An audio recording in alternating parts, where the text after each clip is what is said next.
देखो बच्चों, एसिड से बनाने के दो मेथड है। क्या है? एसिड से बनाने के दो मेथड है। एक तो है हमारा electrolysis,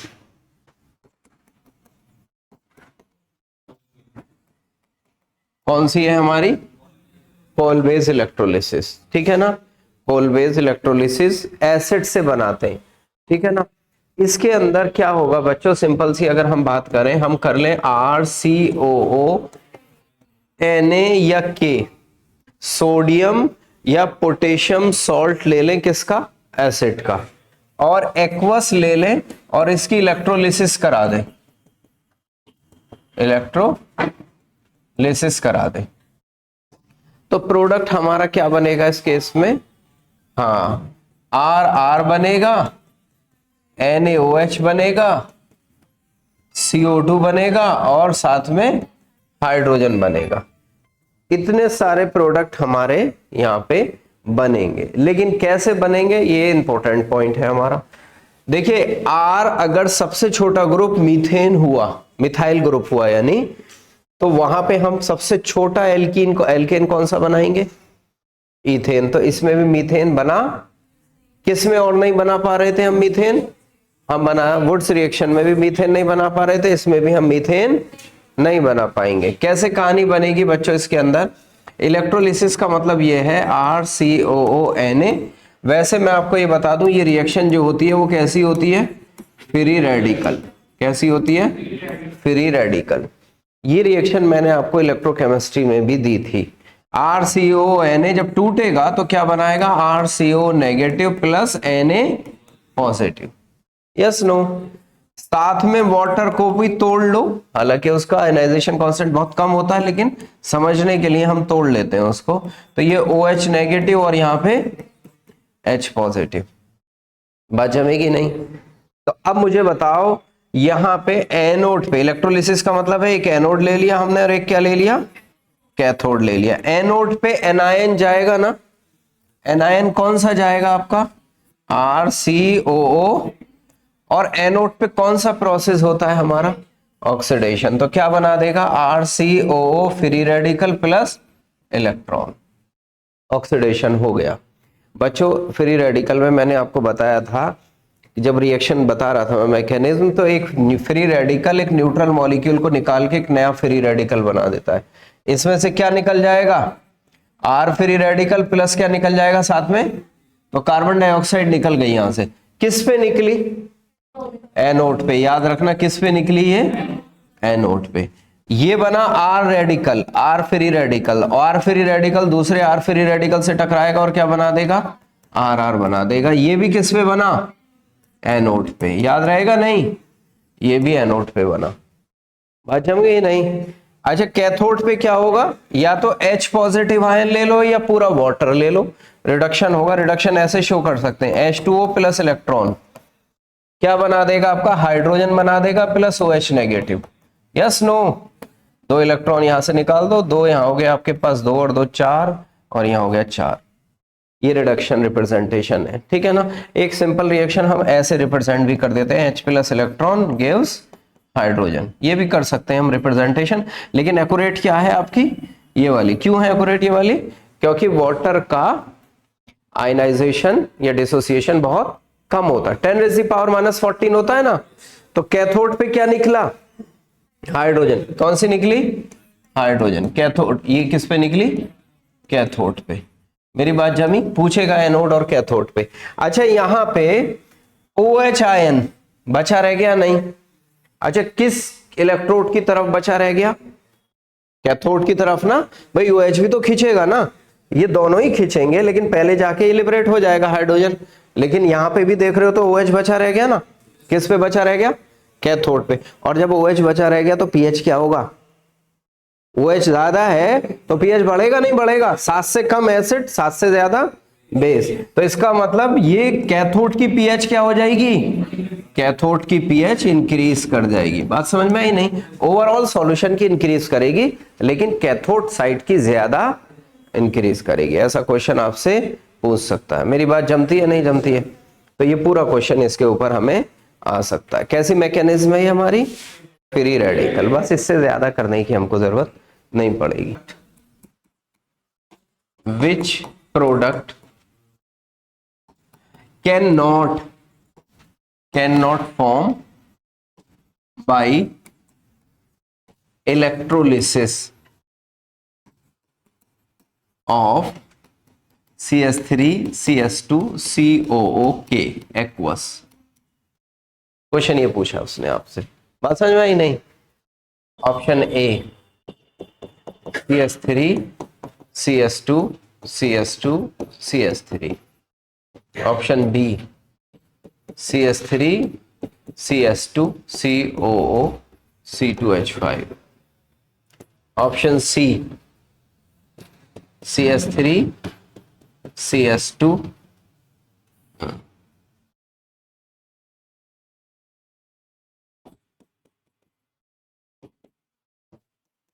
CH2 double bond CH2, थोड़ा सा मॉडिफाई कर दिया मैंने इसको, डी CH3 CH2 CH3। ठीक है, आपसे पूछ रहा है कि विच product can not form during the electrolysis of, कैसे, क्या बी बन सकता है? बन सकता है। देखिए इसमें जो फ्री रेडिकल बना बच्चों वो ये बना CH3 CH2 COO free radical, yes no? और ये फ्री रेडिकल हट के C2H5 फ्री रेडिकल भी बना सकता है ना। तो जितने फ्री रेडिकल है वो एक दूसरे से कंबाइन कर सकते हैं और कंबाइन करके एस्टर का फॉर्मेशन हो सकता है, ये सही है। अब यहां पे इसका ट्वाइस कर लो, इंटू 2 कर लो, तो ये बन सकता है नहीं, ये भी बन जाएगा, ये भी बन जाएगा। अच्छा ये फ्री रेडिकल जो है ना C2H5 डिस्प्रपोर्शनेट भी हो सकता है, तो डिस्प्रपोर्शनेट होके या तो बनाएगा CH2 CH2 या बनाएगा CH3 CH3, यस नो? ये दो प्रोडक्ट एडिशनल प्रोडक्ट भी बन सकते हैं डिस्प्रपोर्शनेटेड प्रोडक्ट। भाई ये दो फ्री कल बताया था, भूल गए निकम्मो? C2H5 free radical plus C2H5 free radical, इनमें से एक हाइड्रोजन इसको दे दे तो क्या रह जाएगा? C2H4, और ये क्या हो जाएगा? C2H6। तो C2H4 ये है, C2H6 ये है, आपस में इंटर ट्रांसफर हो जाता है ना, डिस्प्रपोर्शनेशन जिसे कहते हैं। तो इसका मतलब ये प्रोडक्ट भी बन सकता है, ये भी बन सकता है, ये भी बन सकता है। हाँ 3 कार्बन का कोई प्रोडक्ट, 2 का तो बन रहा है उसमें, लेकिन 3 का कोई, तो आंसर क्या होगा आपका? ये वाला नहीं बन सकता। मेरी बात समझ में आई नहीं? सुंदर क्वेश्चन है, सारे पॉइंट्स क्लियर कर देगा, लिख डालो इसे क्वेश्चन की फॉर्म में। ठीक है, और इन दोनों का आपने क्या किया? इलेक्ट्रोलिसिस किया, इलेक्ट्रोलिसिस किया। आपसे पूछ रहा है कि कौन सा प्रोडक्ट इसमें से नहीं बनेगा या कौन सा बनेगा, ऐसा क्वेश्चन पूछ ले हमसे। ठीक है, जैसे फॉर एग्जांपल ए ऑप्शन दे दे, आपसे कहे CH3 CH3, बी ऑप्शन दे दे CH3 CH2 CH3, C option दे दे CH3 CH2 CH2 CH3, और डी ऑप्शन दे दे आपको CH3 CH3, या छोड़ दो इसको, ऑल कह दे, आसान कर दो। ये क्वेश्चन आने की प्रोबेबिलिटी बहुत है। आपसे कहेगा कि हमने 2 एसिड का मिक्सचर ले लिया, which product is form in this during the electrolysis. हाँ बिल्कुल बढ़िया बात है भाई, इसका इसका फ्री रेडिकल ये बनेगा, कार्बन डाइऑक्साइड को निकाल देना है, एक कार्बन कम हो जाएगा, इसका फ्री रेडिकल, एक बार ये दोनों फ्री रेडिकल लगा दो, अगर ये R है और ये R डैश है तो ये R और R बना लेगा, ये मिलके R डैश और R डैश, एक बार दोनों मिलके क्या बना देंगे? R और R डैश। देखो तीनों कॉम्बिनेशन बनाए हमने नहीं, तो आंसर क्या होगा आपका? ये चांसेस, इस टाइप के क्वेश्चन के चांसेस बहुत हो सकते हैं, यस नो? लिख डालो इसको भी एक क्वेश्चन की फॉर्म में। ठीक, एसिड से एक मेथड हमारा और हो सकता है, वो मेथड हमारा क्या हो सकता है बच्चों? उसमें हम बनाएंगे डी कार्बोक्सिलेशन से। किससे? डी कार्बोक्सिलेशन से। डी कार्बोक्सिलेशन का मतलब क्या होता है?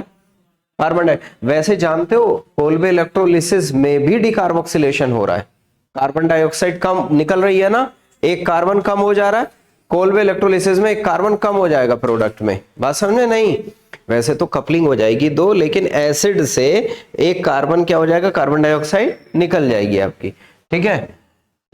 डीकार्बोक्सिलेशन में क्या करते हैं, RCOONA सोडियम सॉल्ट लेते हैं स्पेशली। कौन सा सॉल्ट, यहाँ सोडियम और पोटेशियम दोनों ले सकते थे, यहाँ क्या लेते हैं, सोडियम सॉल्ट। और इसकी रिएक्शन करा देते हैं किसके साथ, NaOH in presence of CaO। इन दोनों के मिक्सचर को कहा जाता है बच्चों सोडा लाइम। एक तो ये याद रखना, आप कई बार ये भी पूछ लेगा आपसे क्वेश्चन आसान सा मैचिंग पेयर में, सोडा लाइम। सोडा लाइम जहां भी आए किसका काम करता है, कार्बन डाइऑक्साइड को अब्सॉर्ब करने का। कार्बन डाइऑक्साइड एसिडिक है, NaOH क्या है, बेस है, तो कार्बन डाइऑक्साइड को क्या कर लेगा, एब्सॉर्ब। वैसे यूजुअली KOH यूज किया जाता है कार्बन डाइऑक्साइड को एब्सॉर्ब करने के लिए, लेकिन NaOH के साथ CaO को यूज किया जाता है।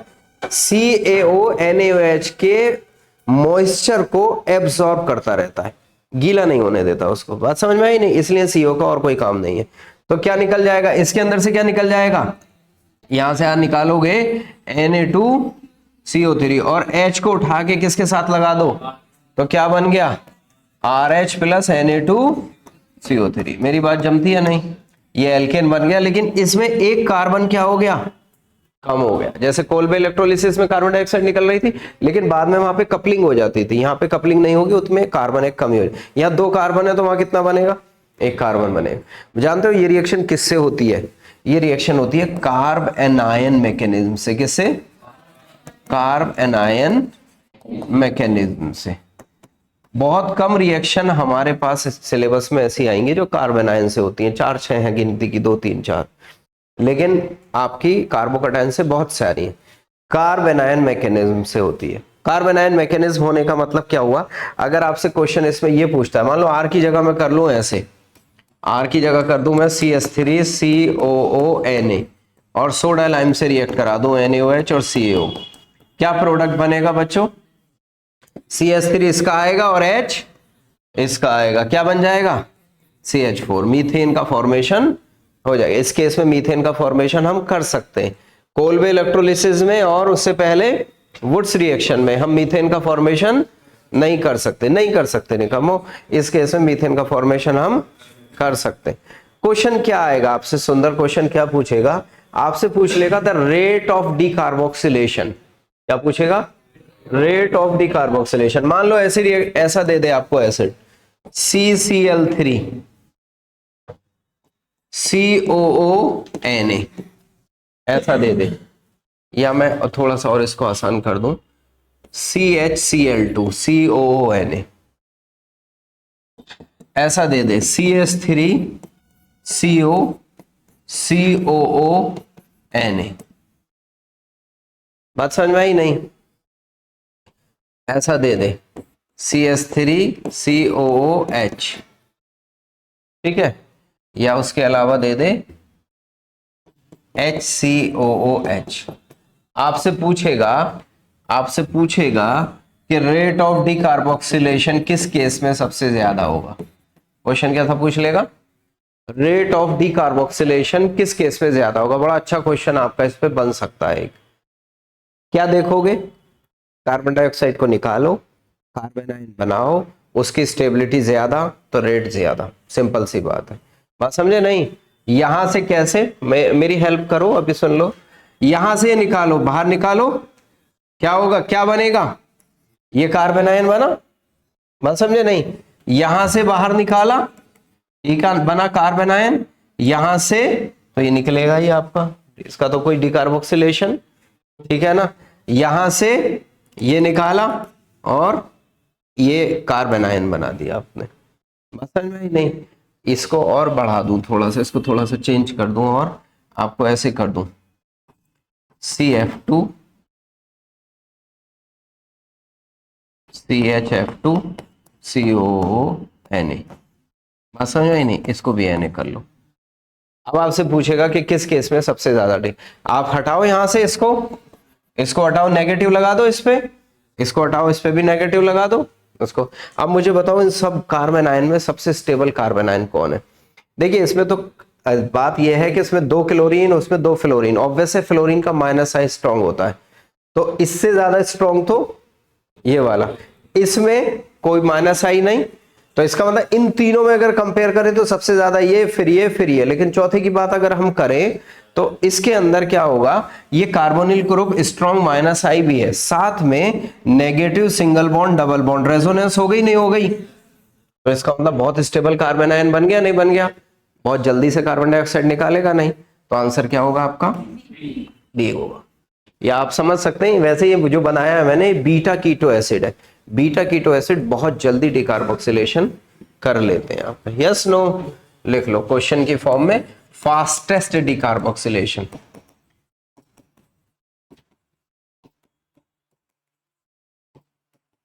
किस में होगा? ऐसा क्वेश्चन आपसे पूछ सकता है, नोट कर डालो।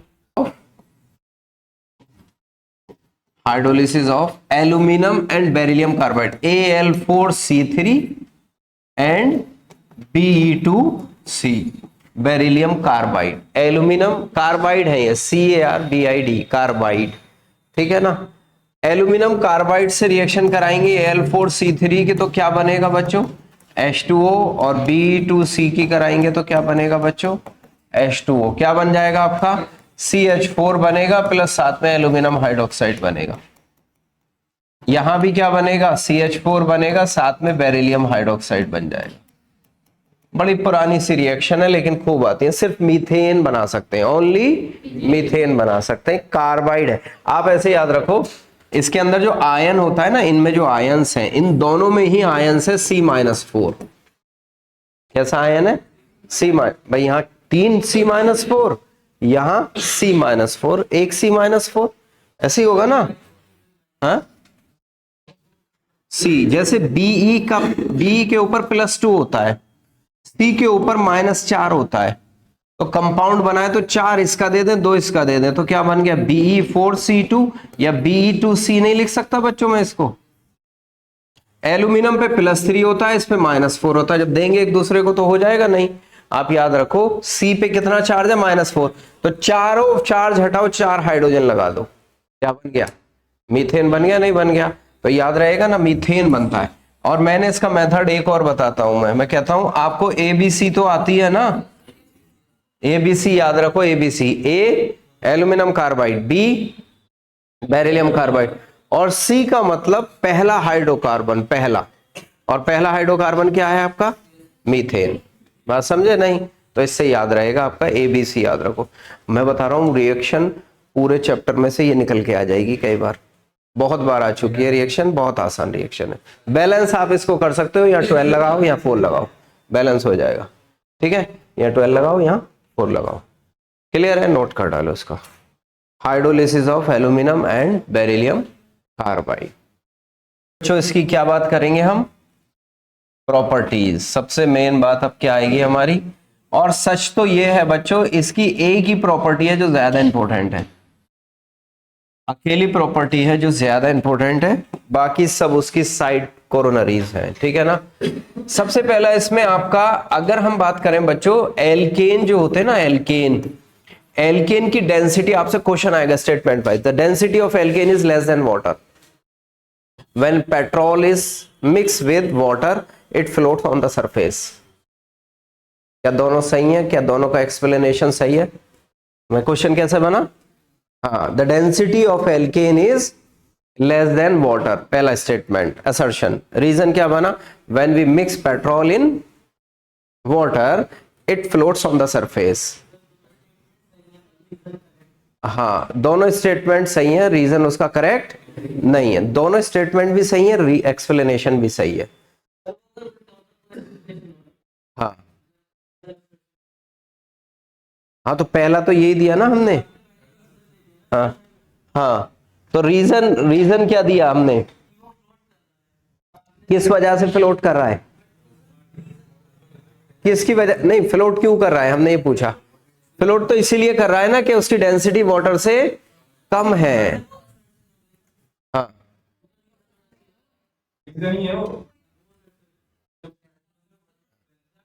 बात समझ में आई? बात समझ में आई ना? पॉइंट की बात ये थी कि हमारी इसकी डेंसिटी कितनी होती है? 0.8 ग्राम पर ml। कितनी होती है?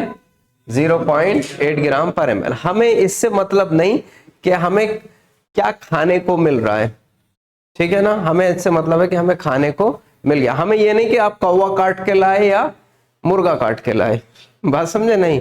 हाँ, तो ये है डेंसिटी क्या हो गई, पॉइंट। दोनों बातें सही हैं, और उसका वो प्रॉपर इस वजह से फ्लोट करता है क्योंकि उसकी डेंसिटी कम होती है, ये हमें बात याद रखना है। डेंसिटी कितनी हो गई, 0.8 ग्राम। अच्छा, C1 से C4 तक क्या होती हैं बच्चों, गैस होती हैं। C1 से लेके C4 तक गैस, C5 से लेके C17 तक क्या होते हैं, लिक्विड होते हैं। पेट्रोल इसी के अंदर आता है आपका, केरोसिन इसी के अंदर आता है, डीजल इसी के अंदर आता है।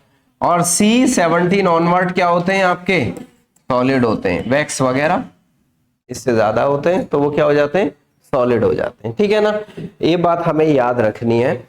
अब इसके अंदर क्या आता है आपका क्वेश्चन, सबसे ज्यादा इस पे जो क्वेश्चन आता है वो बॉइलिंग पॉइंट पे आता है। किस पे आता है, बॉइलिंग पॉइंट।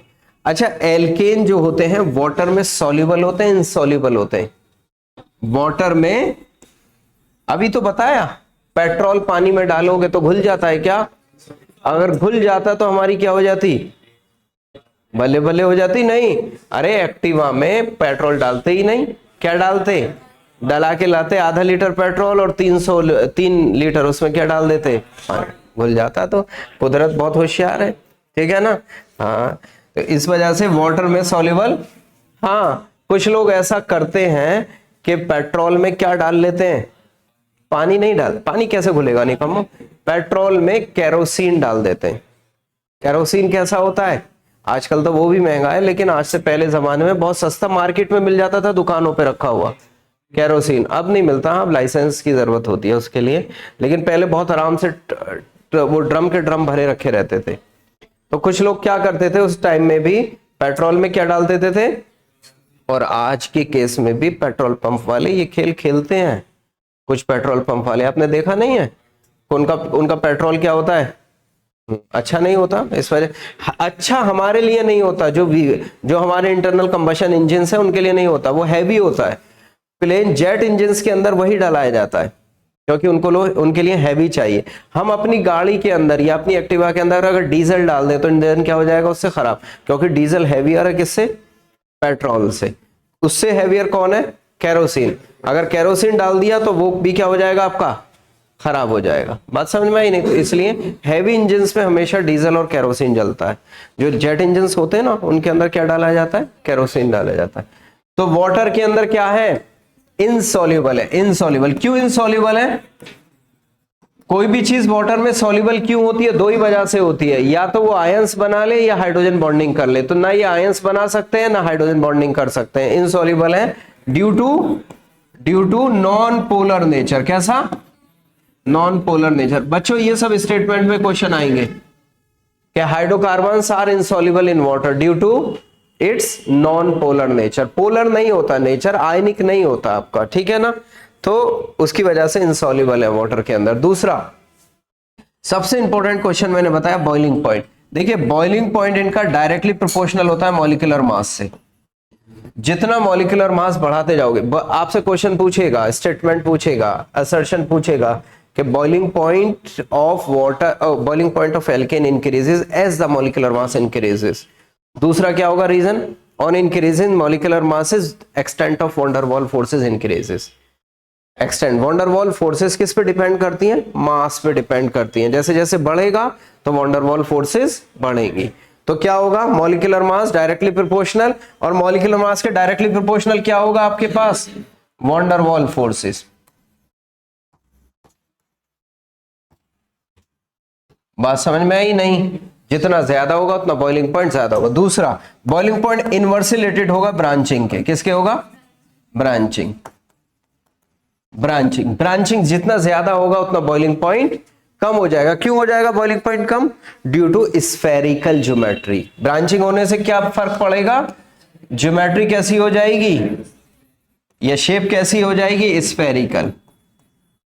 स्फेरिकल होने से फर्क क्या पड़ेगा, मैं ऐसे खड़ा हुआ हूं, आप मेरा एक पर्सन नजर इधर से हाथ पकड़ सकता है, अदनान इधर से पकड़ सकता है, होल्ड कर सकते हैं ना एक दूसरे को। अगर मैं अपने हाथ ऐसे फोल्ड कर लूं तो क्या ये दोनों मेरे हाथ पकड़ सकते हैं, ये हो गई स्फेरिकल ज्योमेट्री, और ये हो गई हमारे दूर दूर हाथ हो गए। बात समझ में आई नहीं। तो इसकी वजह से क्या होगा, ज्योमेट्री क्या हो जाती है, उसकी शेप क्या हो जाती है, स्फेरिकल हो जाती है, जिसकी वजह से एरिया ऑफ कॉन्टैक्ट क्या हो जाता है, घट जाता है। स्फीयर का एरिया ऑफ कॉन्टैक्ट कम होता है नहीं होता है, अरे पढ़े हो ना, 10th क्लास से पास की है, ठीक है, उसमें तो मैथ्स पढ़ाते हैं ना, एरिया ऑफ कॉन्टैक्ट कम होता है। एक क्वेश्चन इस पे जो बम और दे रहा हूं मैं आपको, मान लो अगर आपसे ऐसा कहे 5 कार्बन 6 कार्बन 7 कार्बन, आपसे पूछे किसका बॉइलिंग पॉइंट ज्यादा, ये 5 कार्बन हो गया, ये 6 कार्बन हो गया, और ये, इसमें कोई डाउट नहीं है कि सबसे ज्यादा किसका होगा, 7 कार्बन का होगा। लेकिन अगर 5 कार्बन में ही आपसे ये पूछे, 5 कार्बन में ही आपसे ये पूछे कि एक तो ये है हमारे पास, एक केस ये है हमारे पास, और एक केस ये है हमारे पास, किसका बॉइलिंग पॉइंट ज्यादा, ब्रांचिंग किस में ज्यादा हो गई, एन पेंटेन, आइसोपेंटेन, नियोपेंटेन, तो किसका बॉइलिंग पॉइंट ज्यादा, इसका बॉइलिंग पॉइंट। बात समझे नहीं। मोर ओवर एक सुंदर क्वेश्चन और पूछ रहा हूं, बताना आप, अगर आपके पास ऐसा आ जाए फॉर एग्जाम्पल ये, और एक ऐसा आ जाए फॉर एग्जाम्पल ये, दोनों कंपाउंड सेम है आपके, 1 2 3 4 1 2 3 4 5 कार्बन और एक मिथाइल ग्रुप लगा, 6 हो गए ना, इसमें भी 6 उसमें भी 6, इसमें है 1 मिथाइल हेक्सेन, वो क्या है, तो में किसका बॉइलिंग पॉइंट ज्यादा। ऐसे केसेस में जिसमें सिमेट्री ज्यादा डेवलप होगी उसका बॉइलिंग पॉइंट ज्यादा होगा, सिमेट्री वाले का। इस केस में सिमेट्री का मतलब ये समझ रहे हो ना, ये बीच में लग जाएगा और ये उधर लग जाएगा, तो इसका बॉइलिंग पॉइंट क्या होगा आपका, इसका ज्यादा होगा।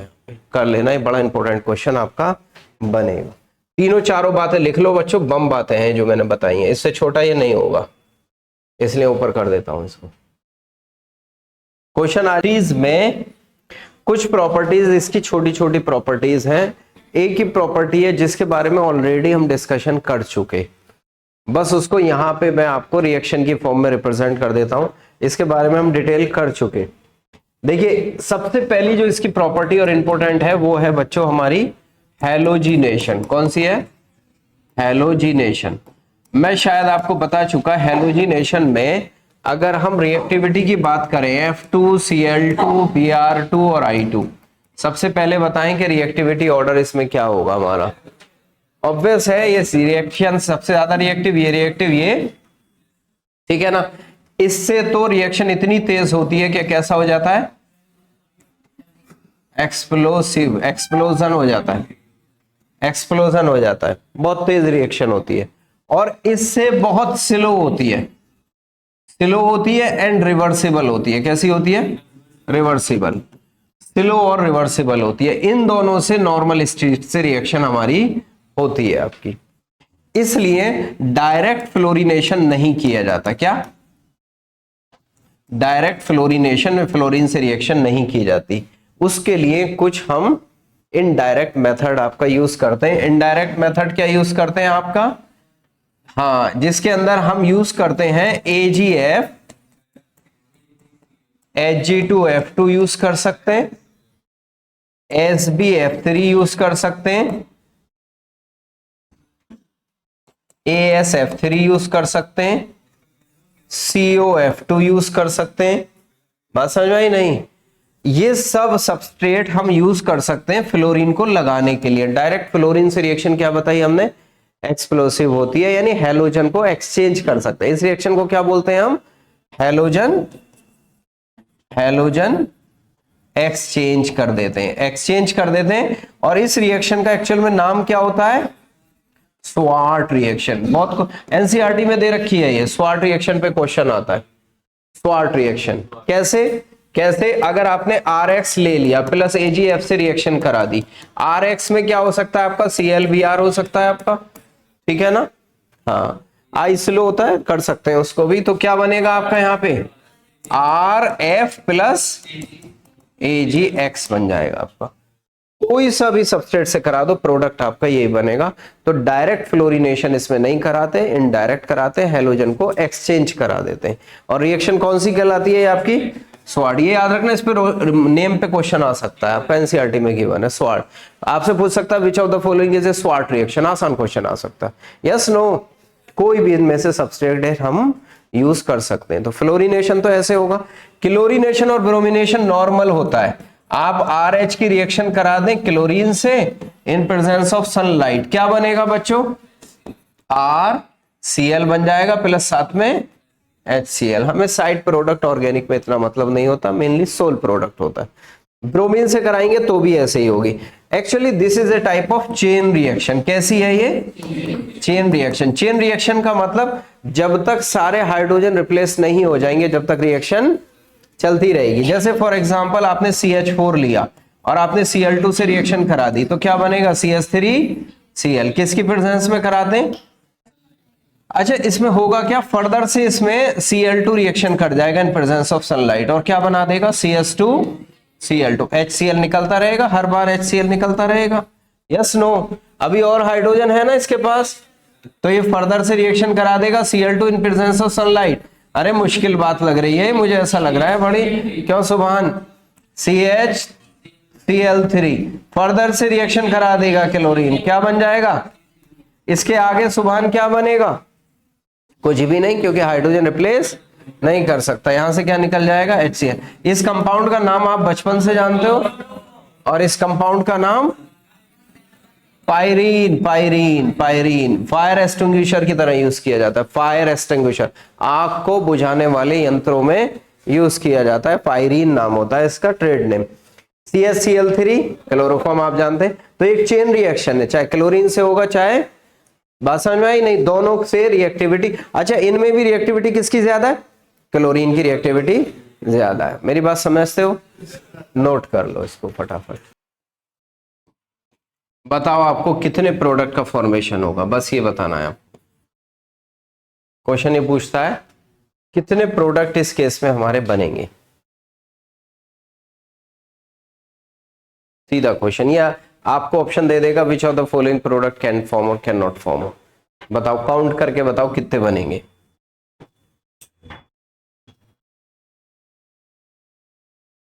और अगर आपको ऐसा प्रोडक्ट का मतलब पूछा जाए तो याद रखना एक ही हेलोजन लगाना है बस, आपको चेन रिएक्शन नहीं करानी, ठीक है ना? सिर्फ एक हेलोजन, मोनो हेलोजिनेटेड बोल देता है वो, mono halogenated product, halogenated products. हाँ गुड, मोनो हेलोजिनेटेड 4 बनेंगे। गुड, अभी देख लेते हैं। 3 बनेंगे, 5 बनेंगे। गुड, 3 4 5, 3 तो आंसर आ चुके हैं बच्चों। अब इसके अलावा भी आप बता सकते हैं कितने आंसर और बन सकते हैं। हमसे क्या पूछा गया? कितने मोनो हेलोजिनेटेड प्रोडक्ट बनेंगे इसके। बड़ा अच्छा क्वेश्चन आता है। देखिए आप एक बात बताओ, यहां पे 6 बनेंगे, 3 4 5 6, 4 ऑप्शन आ गए। हाँ देखिए, एक यहां पे लगा सकते हैं हम, एक यहां पे लगा सकते हैं हम, एक यहां पे लगा सकते हैं हम, एक यहां पे लगा सकते हैं हम, और एक यहां पे लगा सकते हैं नहीं। कितने प्रोडक्ट दिख रहे हैं आपको? 5। लेकिन अब आपको यह देखना है कि क्या इनमें से कोई सिमिलर तो नहीं है। देखिए अगर मैं इस पे लगाऊं तो क्या बनेगा आपका प्रोडक्ट? ये यहां लगा दिया, यहां Cl लगा दिया, यस नो? अगर मैं इस वाले पे लगाऊं तो प्रोडक्ट क्या बनेगा आपका? यहां Cl लगा दिया। अगर मैं इस वाले पे लगाऊं, इस पे लगाऊं तो क्या बनेगा प्रोडक्ट आपका? यहां Cl लगा दिया। और अगर मैं इस पे लगाऊं तो प्रोडक्ट क्या बनेगा आपका? यहां Cl लगा दिया। बात समझे नहीं? अच्छा, इस पे Cl लगाऊं चाहे इस पे Cl लगाऊं, क्या दोनों आइडेंटिकल नहीं है? तो इसका मतलब एक ही प्रोडक्ट काउंट होगा ना आपका। तो कितने प्रोडक्ट बन गए आपके? 1 2 3 और 4। टोटल प्रोडक्ट कितने बन गए? 4 प्रोडक्ट आपके बन जाएंगे। Yes no? ये क्वेश्चन बनेगा आपका। ठीक, लिख डालो इसे क्वेश्चन की फॉर्म में। कितने कार्बन देख लो, ये वाला कार्बन, ये कार्बन, तो इधर मिथाइल ग्रुप लगा, इधर ये लगा, इधर Cl लगा, इधर हाइड्रोजन लगा, तो कायरल हो गया नहीं? इसका मतलब एक कार्बन कायरल ये हो गया। चारों ग्रुप अलग लगे हों, चारों ग्रुप अगर अलग लगे हो उस कार्बन को क्या कहते हैं? कायरल कहते हैं। क्या ये वाला कार्बन कायरल है? क्योंकि दोनों तरफ मिथाइल लगाए तो कायरल, इसके अलावा कोई और कार्बन तो कायरल दिख नहीं रहा आपको, इसमें चारों ग्रुप अलग होने चाहिए ना। अच्छा, ये कार्बन पे 2 हाइड्रोजन हो गए तो कायरल तो खत्म, ये कायरल 2 हाइड्रोजन हो गए इस पे भी तो खत्म, यहां 2 मिथाइल हो गए खत्म, इसमें तो कोई कायरल नहीं। इस केस में बताओ, ये कार्बन तो कायरल है ही नहीं, ये कार्बन 2 मिथाइल ग्रुप लग गए सेम, तो कायरल कैसे रह गया भाई? ये मिथाइल और ये मिथाइल दोनों सेम हो गए, नहीं तो ये वाला भी कायरल नहीं, ये वाला कोई भी कायरल नहीं। इस केस में ये कायरल नहीं, ये कायरल नहीं, ये आपका हाइड्रोजन लगा, एक मिथाइल लगा, एक इधर लगा, एक Cl, तो ये कायरल हो गया आपका। इसके अलावा कोई और तो बचा ही नहीं, यही तो बचा ना। तो 2 इसके 3, 2 का मतलब एक डेक्स्ट्रो एक लीवो, कायरल का मतलब 2 कंपाउंड बना लो, एक डेक्स्ट्रो और एक लीवो, साथ दे लो निकम्मो पीछे से लड़को, ठीक है। 2 इसके, एक इसका, एक इसका और 2 इसके, टोटल कितने हो गए? Compound without stereoisomer 4, including stereoisomer 6। Yes no, यही क्वेश्चन आएगा आपका, कर डालो और आसान ही आएगा, मुश्किल कुछ आएगा नहीं। कायरल कार्बन देखना है बस उसमें, सवाल समझ गए? नहीं, ठीक है। दिमाग लगाओ, दिमाग, बात जमेगी। और बहुत आसान केमिस्ट्री है ये, आपको एग्जाम में करने के लिए, जो यहां पढ़ के जाओगे सीधा इंप्लीमेंट कर दो, कुछ नहीं करना। फिजिकल में तो कैलकुलेशन करनी पड़ती है ना, और हम 2/3 को 3/2 लिख के आंसर लिख के आ जाते हैं। यस नो, इसमें वो गलती होने के चांसेस नहीं है।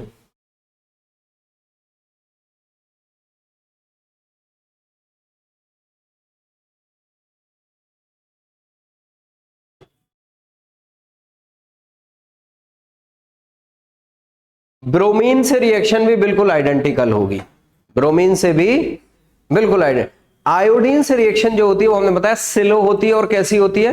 रिवर्सिबल होती है। तो रिवर्सिबिलिटी को रोकने के लिए, हो गया बच्चों, हो गया नहीं?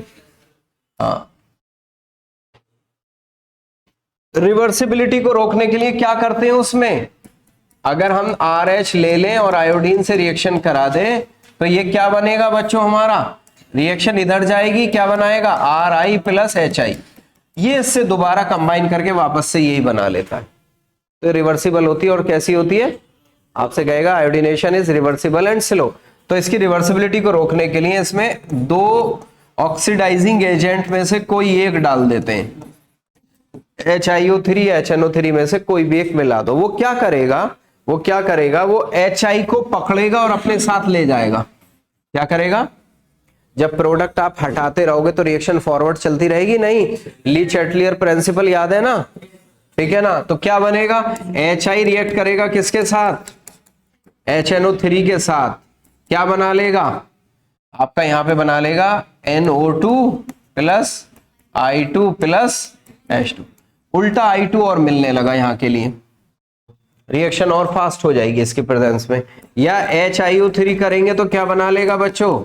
I2 प्लस H2, बैलेंस आप कर सकते हैं, उल्टा HI भी यहां पे मिलने लगा। दोनों से ही आपसे पूछेगा in case of iodination why oxidising agent is used and which oxidising agent is used, सबका आंसर है जिससे रिएक्शन फॉरवर्ड डायरेक्शन में चलती रहे, HI को वो ऑक्सीडाइज कर करके आयोडीन में कन्वर्ट कराता रहे। यस नो, बस ये आसान सी रिएक्शन है, पिटी पिटाई रिएक्शन है, लेकिन खूब आता है एग्जाम में।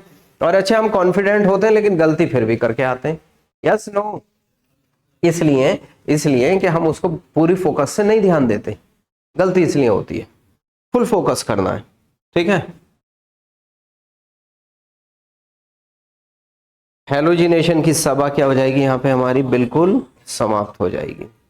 2 3 4 रिएक्शन और है इसकी, मैं एक साथ उसको समराइज कर देता हूं और एल्केन की सभा समाप्त कर देंगे, ठीक है।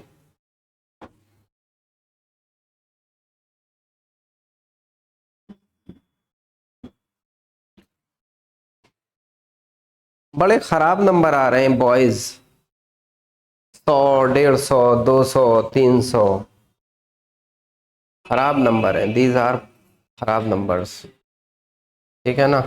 जिस बच्चे के भी समझो 300 400 से कम आ रहे हैं वो अलार्मिंग है, फुल अलार्मिंग, बात समझे नहीं? नंबर तो पता चले ना आप लोग को। अदनान उठा के लाना पेपर, जरा लेके आओ 1 मिनट, जिसपे ना अच्छा वो की आवाज होती मैम ने।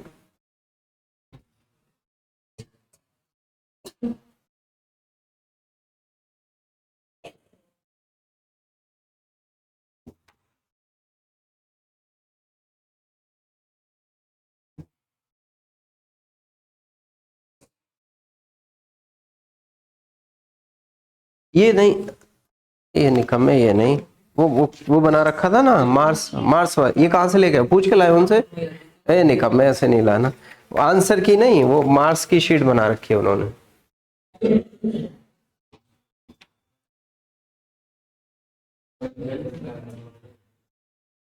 बात जमेगी बच्चों? नहीं? पारो एंड चिराग आगे बढ़ जाऊं? ठीक है। अब इसके बाद दो तीन जो रिएक्शन आती हैं वो इसकी क्या आती है बच्चों? एक तो आता है इसके लिए वेपर फेज नाइट्रेशन। क्या आता है बच्चों? Vapour phase nitration.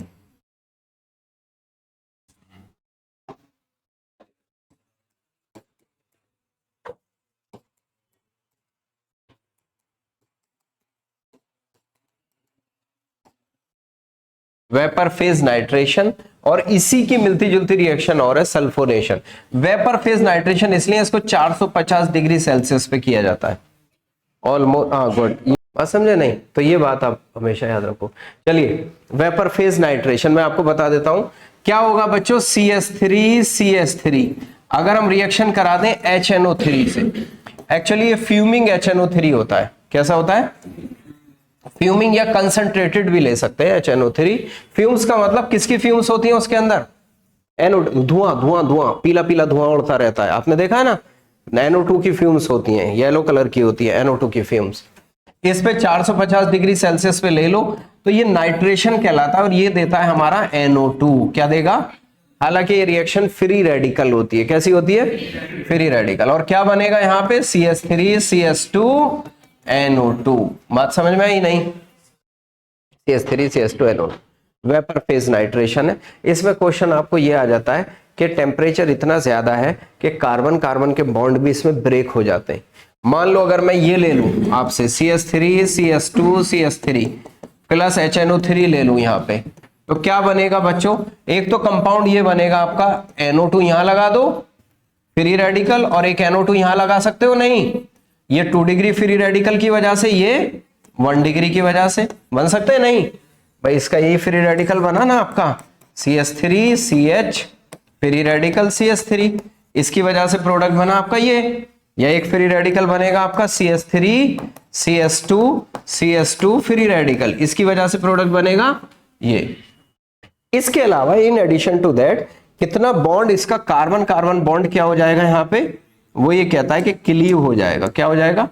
टूट जाएगा। क्लीव, क्लीव होने का मतलब क्या बना इससे प्रोडक्ट? एक तो CH3 NO2, और साथ में क्या बना? CH3 CH2 NO2। In addition to that this product also form. कितने प्रोडक्ट बन गए अगर प्रोपेन का नाइट्रेशन करें? 1 2 3 और 1 4।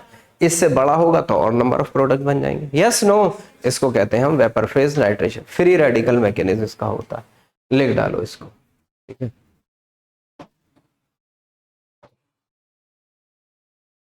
मुझे लगता है टाइम हो गया है आपका, ठीक है। आज के लिए सभा क्या करेंगे? समाप्त करेंगे।